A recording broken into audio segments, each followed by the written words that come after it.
Hi, everybody. I'm Diane Brady. I'm here with James D. White, who is the former CEO of Jamba Juice, co-wrote a terrific book with his daughter, Anti-Racist Leadership, How to Transform Corporate Culture in a Race-Conscious World.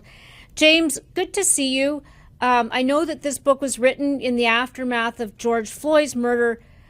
We're now seeing all these interesting moves in the political realm against being anti-racist. I was curious to know your views of this. What do you make of our current environment?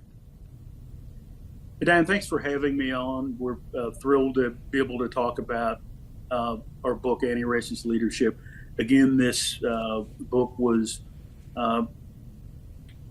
catalyzed around the tragic murder of George Floyd and precipitated kind of on my part after receiving just countless calls from board members, fellow CEOs that wanted to, kind of understand actions that they might take to make their own organizations more inclusive, more thoughtful. So if I fast forward to where we sit today, I'm still receiving the same set of calls, but the calls have the context in this divided world. How do we continue to do the work that we know is important? We view the topic of anti-racist leadership as being even more important in this divided world, but we've got to find ways to really unite our organizations to do the right work and create safe spaces for really all the humans that work in our companies. One of the things that's interesting to me is what's really changed. We have a recency bias where we tend to think that, what happened in the last year or two is new. And I'm curious in terms of your own experience. Let's take Target, which you mentioned in the book. I can't imagine that 5 years ago, rainbow-colored underwear would actually cause such a backlash that it would visibly hurt sales. Do you think the conversation around race has changed that much? When you look back over your career and where we are today? So what I've seen in terms of the course of the last few years, and if I just take a step back and even think about it over the course of my career, the change that started to happen in the aftermath of the George Floyd murder was the most significant and sustained change that I had seen inside of corporations across my entire work life.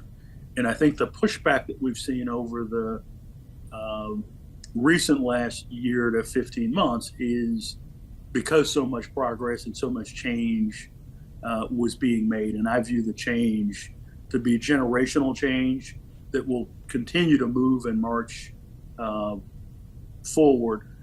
But when there's great change, there's always great pushback. And for me, it's just an indication that real progress was being made both in the boardroom and the executive suite and really throughout corporations. And I think the best leaders won't get distracted by the pushback and will stay really focused on the mission. I'm remiss not to talk about anti-racist leadership as a concept versus inclusive, which is a term that we've used for many years. What, in your mind, is the difference? I think for us, as we wrote the book, and if you'll allow me for a moment, what I often do is I read the really opening paragraph in the book, and this was crafted by my daughter, who co-wrote the book with me. This book is not apolitical. This book is explicitly anti-racist, pro-Black, pro-LGBTQIA, and feminist. This book takes the stance that Black Lives Matter, that LGBTQIA rights are human rights, and that people of all abilities deserve respect and access, and that people of all genders have the right to sovereignty over their bodies and identities. This book acknowledges that capitalism is built on a foundation of systemic racism, and that to have a truly diverse, equitable, and inclusive work environment, we must acknowledge the historic and present injustices faced by marginalized people. And the reason, Diane, that I read that quote is I think it underpins kind of the generational difference in the way people view the world. So this was crafted by my daughter. It was crafted right after the tragic murder of George Floyd. She comes to me and says, "Dad, I've got a different way to start our book." That paragraph is almost unedited from around the 1st of June in 2020 when she comes to me. We read that paragraph a couple days later to the group that was working with me on the book, and the comment that I received was, "James, you're a mainstream business person. Do you care if you ever work again?" You know, Really, so you think it was that harsh? I mean, I guess one of the things I think about is when you say that capitalism is built on a foundation of systemic racism. I suppose the question I would ask is, you've certainly encountered racism, I'm sure. I think there's certainly truth to that. And the question is then, one of the, are we therefore anti-capitalist? Because that's now become part of the conversation. Do you think there's people mistake the genesis of capitalism with being anti-capitalist? Yeah, I'd be the opposite of that. What I'm really all about is telling the truth, and I think the truth actually matters. And sure, the back and forth with my daughter and myself, the place we came to in writing this book is we're beyond the point in our history to soften language to make people comfortable, and we actually have to describe things as what they are. So I'll give examples. When I started my career at the Coca-Cola Company, in my sales territory, they had to in Missouri. They had to remove a set of stores in the state of Missouri because it was my sales territory was largely in Missouri, but went into Arkansas, and the town in Arkansas that needed to be removed was the headquarters of the Ku Klux Klan. So that's a reality. That's a reality I never talked about until 2020. There was really no audience to have that conversation. And as I think about the sales territory that I worked in, it would have been sundown towns, and it's towns where it would be unsafe to be black or brown after dark. I remember, and I'm selling Minute Maid orange juice at the time. I go in to a retail location where I'm selling, and the manager says, "James, we heard you were in town. I would just suggest that you're not here after dark." And this is actually somebody who's trying to be helpful. So I think at the heart of why we talk about anti-racist leadership, why we titled the book in the way we titled it, is that we need to actually describe things as they are. That's an interesting example, because let's take the shadow towns, and you know, you're going into this territory which must have been extremely, you know, I can't imagine, frankly. You're going into a place where you can feel hostility, and yet you're trying to do business with the people in this town. You're trying to sell them Minute Maid. Was your reaction to get out of town before sundown just because, you know what, this is the way it is? I mean, how did you view it back then? Dan, I was a young person at the time. I don't even think I thought about the danger. I was excited to have the job. I was working with one of the best corporations of course, in America. So I was just really focused on doing my job. But I share that story just to talk about the barriers that I would have encountered to my own career and success. And I compare that to colleagues that would have been, starting at the same time in other companies, white colleagues that wouldn't have faced that issue. So for me to surmount the challenges that I've faced across my career, and those are just a couple examples, that's really the point. No, and it's a good point, because there's a 2 steps forward, 1 step back aspect. I think about, Ted Wells is a good friend, and I wrote a book about him and some men at Holy Cross. And in the aftermath of Martin Luther King's death, there was a certain momentum, perhaps not as strong as George Floyd, but a certain momentum and recognition, of this need to, focus on Black leadership and bringing more, helping people sort of move up into different income streams. Now we're seeing a court injunction, for example, against the Fearless Fund, which is specifically targeted at helping Black female founders on the grounds that those grants are racial discrimination, which I find outrageous and disheartening. I don't know. I mean, you said it's these are just emblematic of the backlash we face when there's too much attention. But does it not feel, I mean, let me go back to when you were that kid, starting out at Coca-Cola Company. Let me put you in a different role. Let's say you're Anheuser-Busch. You send a can of Bud Light to a trans woman, and then boom, your Bud Light sales, go down the tube in a matter of weeks. What do you do in that situation? Because to be anti-racist, to be inclusive, is to say we stand by Dylan Mulvaney, and yet, by doing so, for some reason you're sacrificing sales. What's the right thing to do? Yeah, I can't speak for the team at Anheuser-Busch. I can really only speak for the leadership experiences that I've had in the companies that I have a tremendous amount of respect for. You've actually got to be just true to your values and kind of execute your values, and you've got to live them out. Your employees and key stakeholders are going to respect those.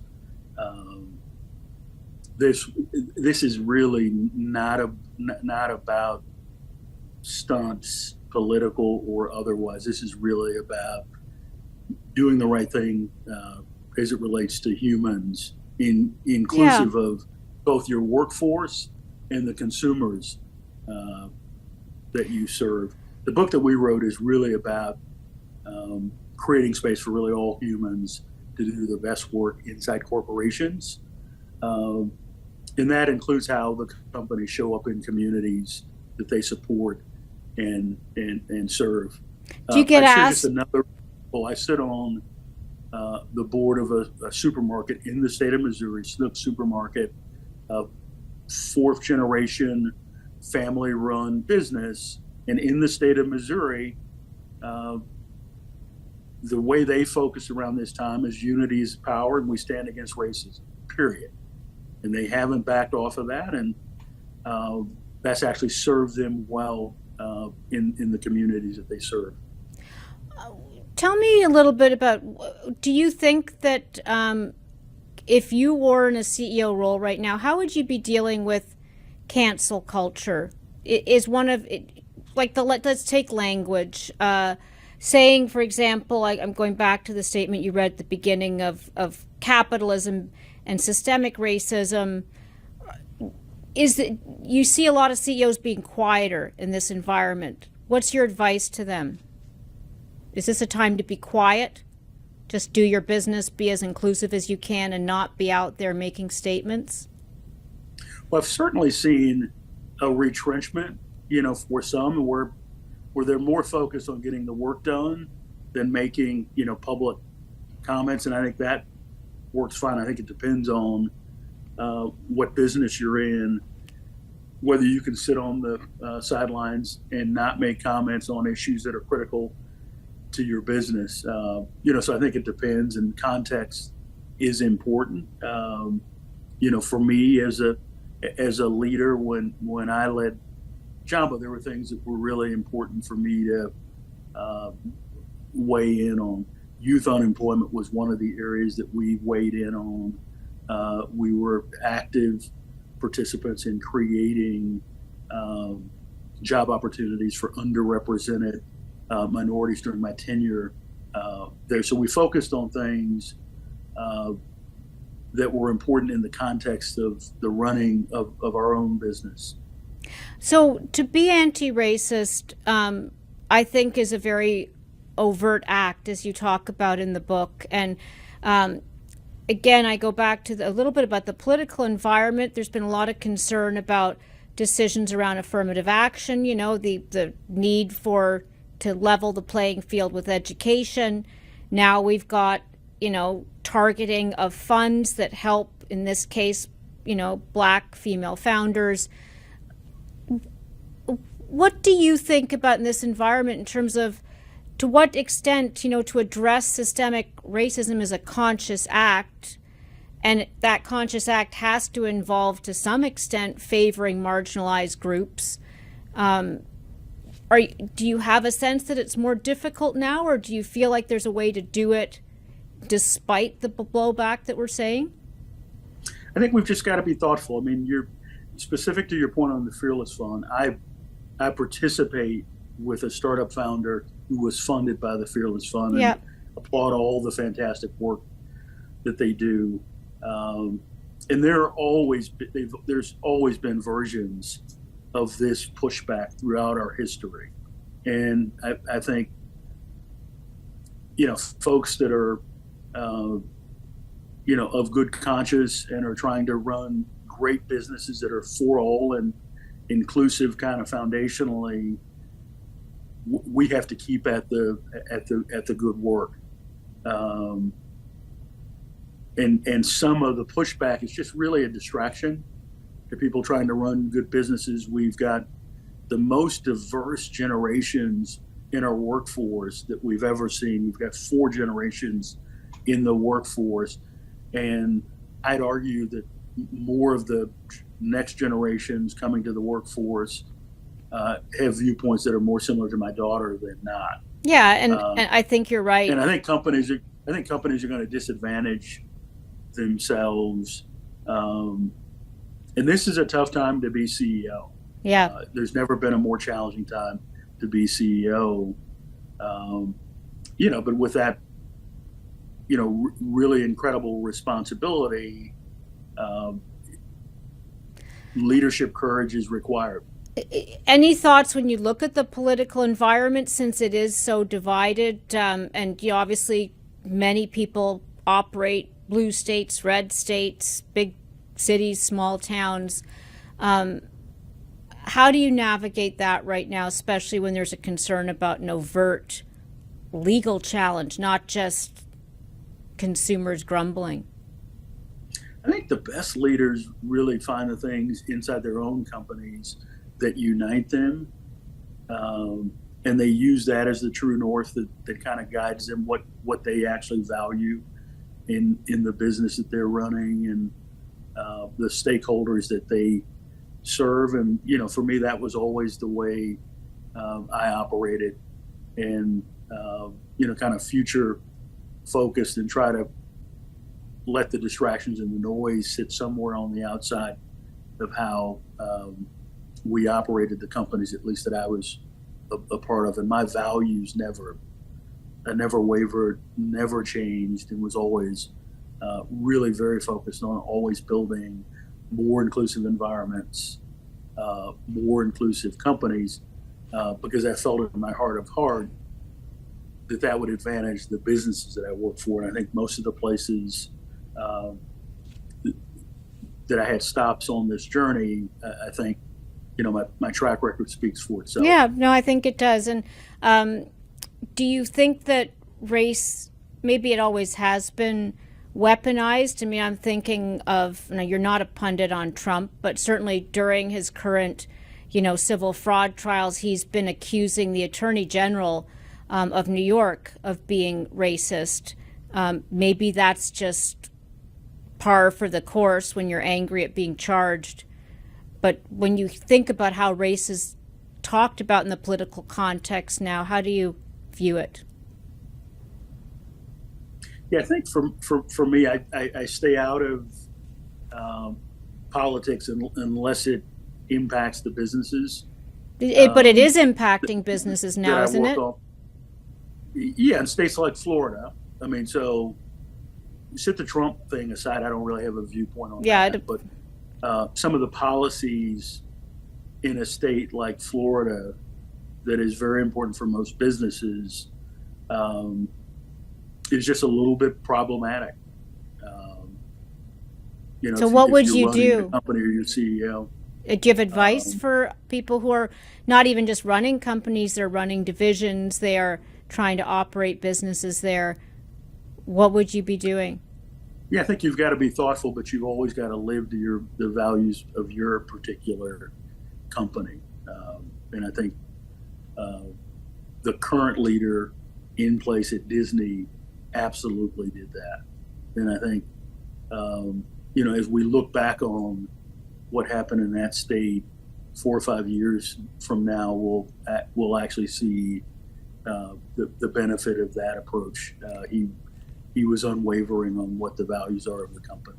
You know, I often think, James, when you go back to the start of your career and you think, decades hence, are we further ahead than you thought we would be, or not as far as you thought we would be, given kind of what the world looked like when you were starting out your career?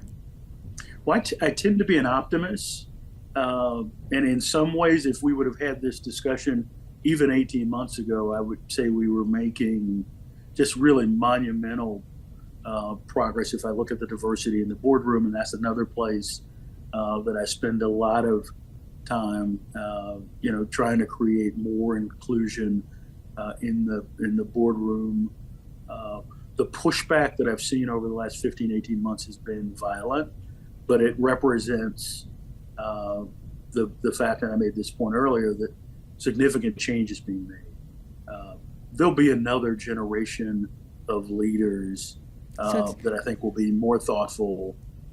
So I continue to be hopeful. So it's the like the last gasp of the old guard is more how you see it, versus a new wave of conservatism that's threatening the advances we've made? It's a pushback against this generational change that is going to happen.